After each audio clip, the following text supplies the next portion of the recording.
저 돼지 엄마가 누군지는 이따 나올 겁니다. 돼지 엄마 등에 업고 15억도 적다고 코웃음 쳤던 박채윤 씨 얘기를 좀 해봐야 할 것 같습니다. 의료계 최순실, 이 박채윤 씨에 대한 특혜가 박근혜 대통령이 직접 지시였다는 어제 저희 채널의 단독 보도가 있었습니다. 이 대통령과 박채윤 씨 연결고리를 좀 얘기를 해봐야 될 것 같아요.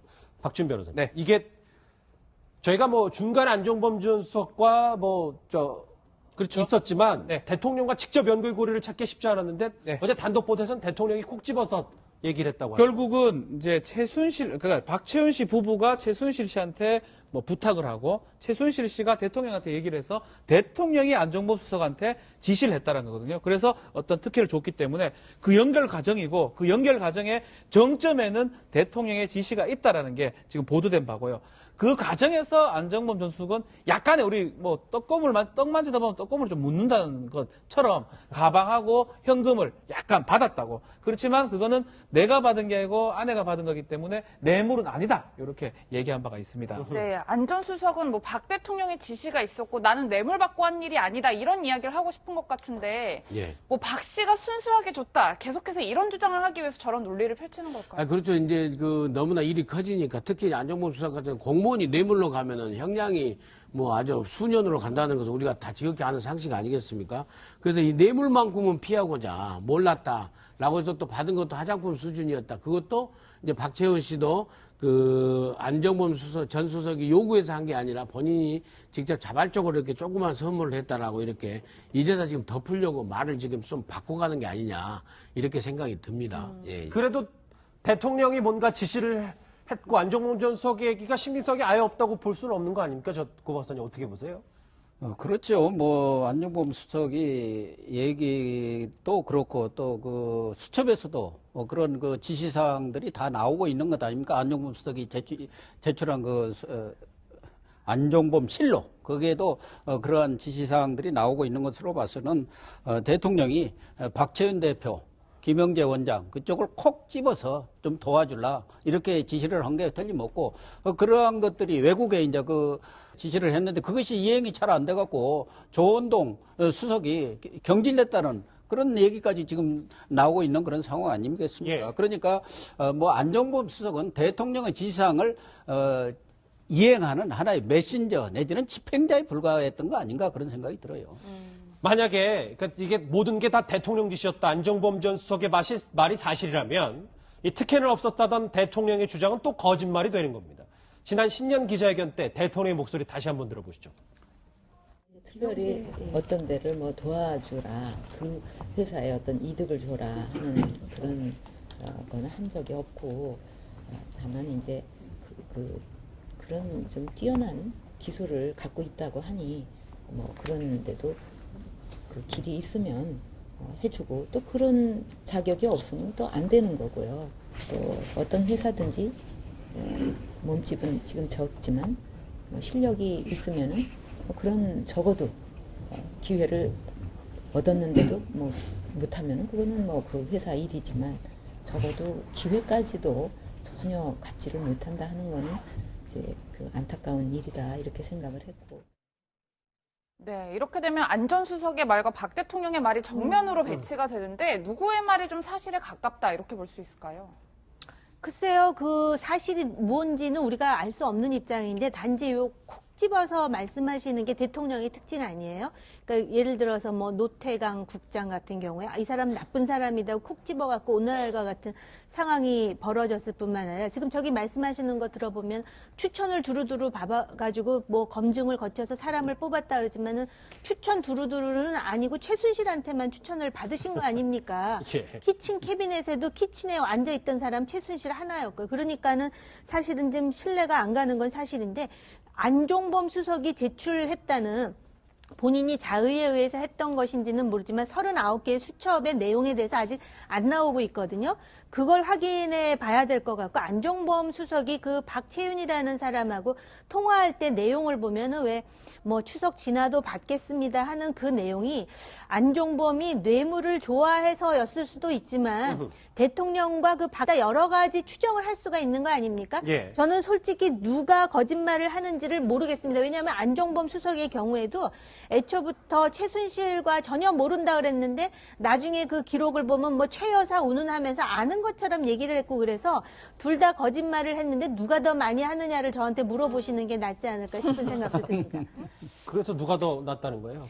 지금 대통령이라잖아요. 봐서는 지금 안종범 수석은 시키는 대로 했을 가능성이 많을 것 같다는 생각이 듭니다. 그 정황을 만약에 덧붙이자면 네. 박준 변호사 네. 대통령이 챙겼다던 이 박지훈 씨에게 250억 물론 미수에 그치긴 했지만 그렇죠. 250억을 투자하려고 했다 청와대 그런 보도도 또 나왔어요. 맞습니다. 아마 이게 안종범 수석의 그 추가 수첩 39건 그쯤에 있을 가능성도 있고요. 또 김진수 보건복지 비서관한테 지시했던 내용인데 안종범 전 수석이 대통령 지시사항이니까 김영재 원장 측에 연구개발 R&D 예산을 지원하는 방안을 마련하라. 이런 어떤 진술을 확보했거든. 결국은 이게 250억짜리긴 한데 결국 성공은 못했습니다. 그렇지만 안종범 수석이 그 밑에 비서관한테 지시했기 때문에 대통령의 지시를 다시 전달한 거기 때문에 아마 증거로 쓰일 가능성이 높습니다. 예, 민 원장님 사실 15억도 굉장히 큰 돈이잖아요. 예산으로 15억이 집행이 됐는데 예. 박채훈 씨가 이 돈이 적다면서 청와대에 항의를 했다는 거예요. 이 박채훈 씨의 이 뭐랄까요 담대함도 대단한 것 같은데요. 아니, 담대함이 하여튼 보통 로비력이나 이런 게 보통이 아니라고 우리가 어제도 평가를 했지 않습니까? 근데 박채훈 씨로서는 저게 자연스러운 일이에요. 왜냐하면은 김영재 원장이 인정했지 않습니까? 청문회에서 보안 손님으로 5번을 갔는데 그에 얼마나 많이 갔겠습니까? 전화 연락이나 이런 게 있으니까 실질적으로 대통령을 보안 손님으로 밤에 가서 만나서 이렇게 하고 또 어디 그 부스에 가가지고 대통령이 미리 이렇게 각본에 의하듯이 이렇게 앞에서 이렇게 하는데 본인이 대통령한테 얼마든지 하소연할 수 있는 사이기 때문에 대통령한테 아주 자연스럽게 아마 하소연했을 거예요. 내가 쏟아부은 돈이 얼마인데 15억 갖고 그게 되겠냐고 이런 너무 적습니다. 이거 이렇게밖에 안 되는데, 그러면 대통령이 바로 이제 전화하셨겠죠. 새벽이고 언제고 간에. 아니, 왜 이렇게 지원이 잘 안 되고 있는지 뭐 이렇게 했겠죠. 그리고 그 이뿐이나 누가 청탁할 적에요. 막 이거 도와주라고 합니까? 이거 절대 공평하게만 해달라. 이렇게 해요. 그리고 기술이 좋으니까 혹시 길이 있으면 좀 도와달라. 이렇게 하지.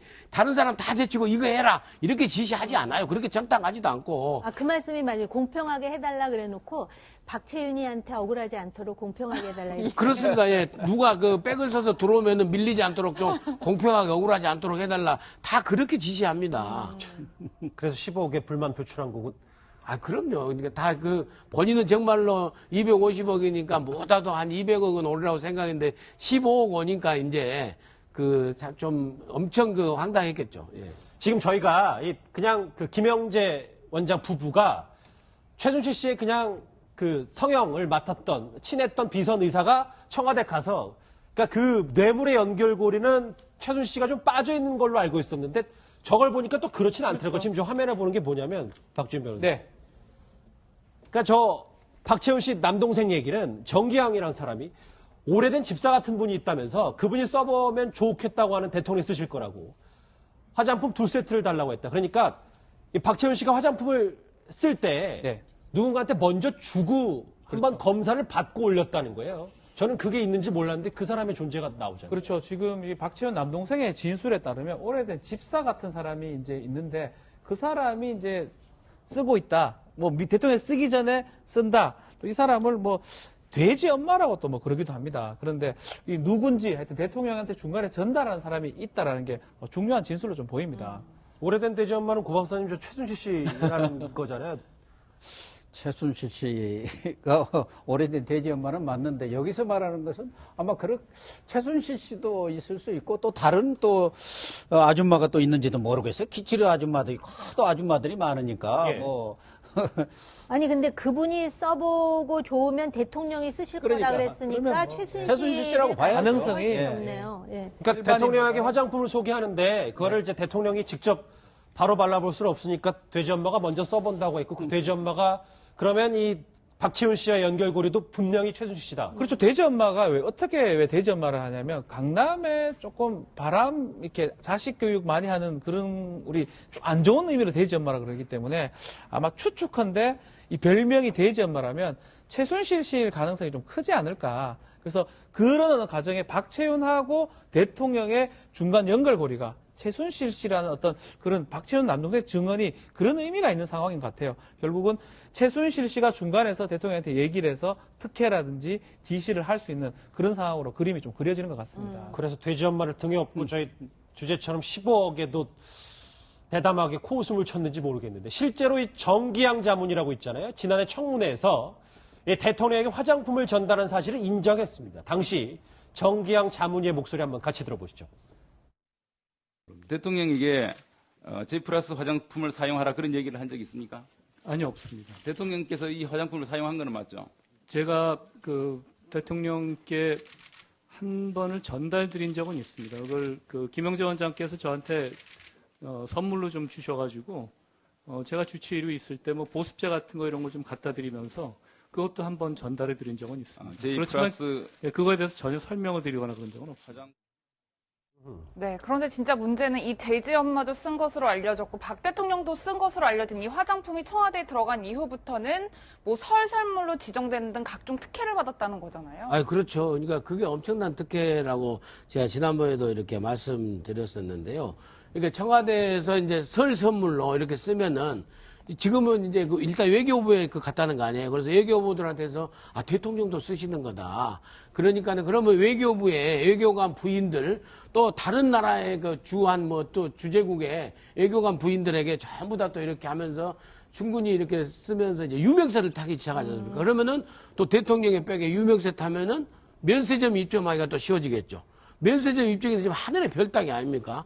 또 근데 저 화장품은 면세점에 들어가서도 아주 목이 좋은데 자리가 좋은 데서 눈에 띄는 곳에 또 딱 자리했다는 거 아니에요?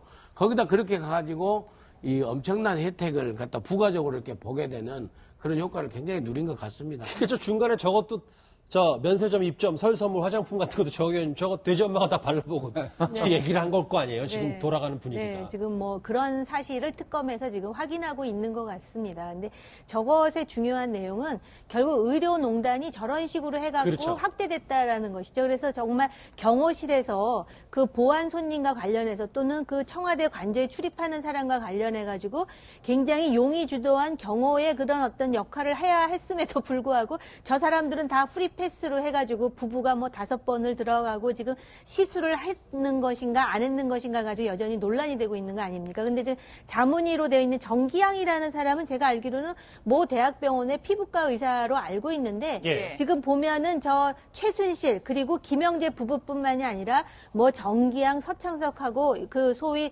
그 유명한 제도권에 있는 병원의 의사 이름들까지도 지금 이렇게 오르락 내리락 하고 있는 실정이죠. 지금 의료농단의 지금 두 축이 저 김영재 원장과 박채윤 씨, 그러니까 두 이제 부부인데 박준 변호사님, 네. 10억 적다고 이렇게 큰 소리 칠 때는 언제고 자기들은 복비를 안 냈어요? 이게 무슨 얘기입니까? 복비 우리 소위 말하는 공인중개사 중개비인데요. 그 중개비가 우리가 뭐 매매면 0.9% 뭐 이렇게 정해져 있어요. 요율이 정해져 있는데 그거를 지금 자신들이 거래를 하고 내질 않아 가지고 공인중개사 A 씨가 이 부부한테 800만 원을 갚아라고 각각 소송을 제기한 게 있는데 그거를 아마 인정을 받은 것 같아요. 그래서 이거는 뭐 형사 고소는 아니고 민사 소송입니다. 1,600만 그러니까 각각 800씩 공인중개사 A 씨한테 줘야 되는 그런 상황입니다. 네, 공인중개사가 이 사람들의 존재를 알았을 때 굉장히 황당하고 당황했을 것 같아요. 아마 그래서 텔레비 봤을 때 놀랐을 것 같아요. 그 돈도 안 주면서 저 사람들이 돈이 저래 많은 사람인가? 아마 놀랐지 않았을까? 그래서 추측이 좀 됩니다. 아니 그래서 저 이제 공인중개사 그분이 두 사람이 최순실 국정농단까지 관련돼 있다니 우라통이 더 치민다라고 얘기를 했어. 800만 원 뭐 적지 않은 돈입니다. 그렇죠. 저걸 떼먹은 저 부부가 의료농단까지 있고 중간에 또 돼지 엄마라고 불리는 최순실 씨까지 이 의료농단 얘기 좀 만만치 않은 것 같습니다. 박지원 씨 속보는 계속 특검에서 쏟아지고 있는데 계속 전해드리도록 하고요.